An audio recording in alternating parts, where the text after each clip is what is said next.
जम्मू और कश्मीर, ये नाम सुनते ही जहन में क्या आता है?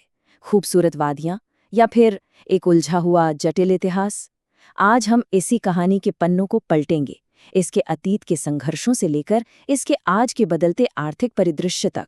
चलिए, इस कहानी की शुरुआत करते हैं इस तस्वीर से। ये है चिनाब रेलवे पुल। और यकीन मानिए, ये सिर्फ स्टील और कंक्रीट का एक ढांचा नहीं है, ये एक प्रतीक है। कश्मीर घाटी को बाकी दुनिया से जोड़ने की एक नई उम्मीद का प्रतीक। ये उस बदलाव की कहानी है जिसे हम आज समझने वाले हैं। अब ये जो नंबर है 7.06%, ये सिर्फ एक आंकड़ा नहीं है, ये जम्मू और कश्मीर की अर्थव्यवस्था की रफ्तार है। GSDP मतलब ग्रॉस स्टेट डोमेस्टिक प्रोडक्ट। आसान भाषा में कहें तो एक साल में राज्य के अंदर कुल कितनी चीजें और सेवाएं बनी। तो 7% से ज्यादा की ये अनुमानित ग्रोथ एक मजबूत आर्थिक भविष्य की तरफ इशारा कर रही है।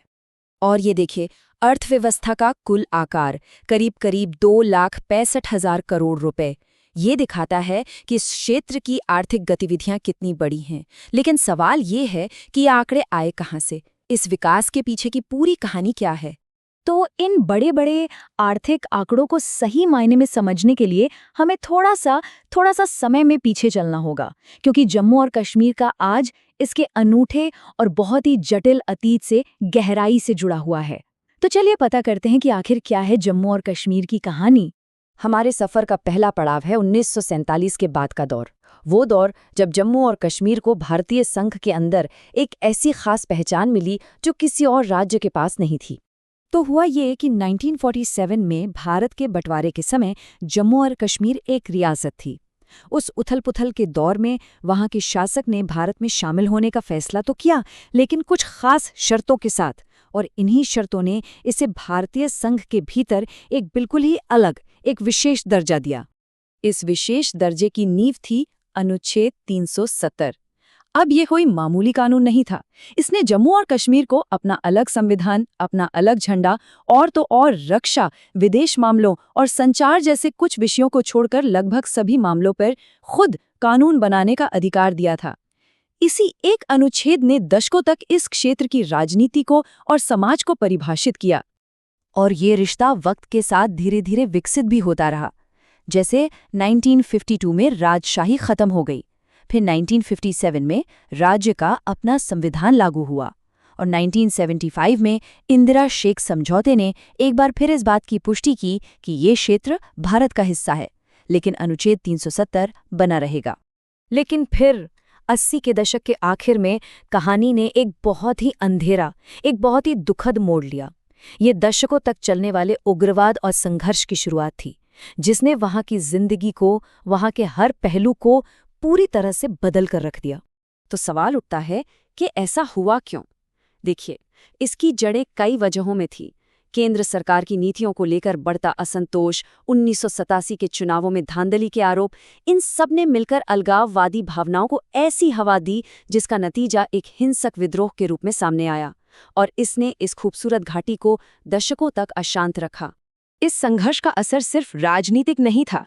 जैसा कि ये लाइन कहती है, हिंसा घाटी में उद्योगों के लिए एक झटके के रूप में सामने आई। मतलब दशकों की अशांति ने इस क्षेत्र की आर्थिक तरक्की पर जैसे ब्रेक ही लगा दिया, और विकास की रफ्तार बहुत धीमी पड़ गई। और फिर आता है साल 2019, एक ऐसा साल जिसने जम्मू और कश्मीर के 70 साल पुराने संवैधानिक ढांचे को हमेशा के लिए मौलिक रूप से बदल दिया। ये एक ऐतिहासिक पुनर्गठन था। तो ये बदलाव हुआ कैसे? इसे हम 3 आसान स्टेप्स में समझ सकते हैं। सबसे पहले अगस्त 2019 में संसद ने अनुच्छेद 370 को बदलने का प्रस्ताव पास किया। इसके साथ ही राज्य का वो विशेष दर्जा खत्म हो गया, और आखिर में राज्य को 2 नए केंद्र शासित प्रदेशों में बांट दिया गया, लद्दाख और जम्मू कश्मीर। 31 अक्टूबर 2019, ये वो तारीख थी जब ये नई प्रशासनिक व्यवस्था असल में लागू हुई।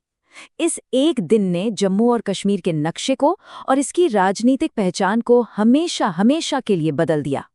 तो अब जब हम इस पूरे लंबे और जटिल ऐतिहासिक सफर को देख चुके हैं, चलिए वापस चलते हैं वहीं जहां से हमने बात शुरू की थी, आज की आर्थिक तस्वीर पर। अब ये आंकड़े शायद एक नया मतलब रखेंगे। आज की तारीख में अगर हम जम्मू और कश्मीर की अर्थव्यवस्था को देखें तो तस्वीर बिल्कुल साफ है। इसका सबसे बड़ा इंजन है सर्विस सेक्टर, मतलब टूरिज्म, आईटी और दूसरी सेवाएं जो इकोनॉमी में 60% से भी ज्यादा का योगदान देती हैं। इसके बाद नंबर आता है कृषि का और फिर उद्योग का। और यहाँ की अर्थव्यवस्था में ना परंपरा और आधुनिकता का एक बड़ा ही दिलचस्प संगम दिखता है। एक तरफ है खेतीबाड़ी जो हमेशा से इस जगह की रीढ़ रही है, और दूसरी तरफ है टूरिज्म जो दुनिया भर के लोगों को इस जन्नत की तरफ खींच लाता है और सर्विस सेक्टर को मजबूती देता है। इस ऐतिहासिक बदलाव के बाद आर्थिक मोर्चे पर कुछ सकारात्मक संकेत भी दिख रहे हैं। प्रति व्यक्ति आय बढ़ रही है, बेरोजगारी की दर में कमी आई है और सबसे जरूरी कनेक्टिविटी को बेहतर बनाने के लिए बड़े-बड़े इंफ्रास्ट्रक्चर प्रोजेक्ट्स पर काम चल रहा है। जेड मोड़ टनल जैसी परियोजनाएं इसका एक बेहतरीन उदाहरण है। ये सिर्फ एक सड़क नहीं है, ये हर मौसम में कनेक्टिविटी को पक्का करती है, जिससे व्यापार और पर्यटन दोनों को बढ़ावा मिलता है और क्षेत्रीय विकास को एक नई रफ्तार मिलती है।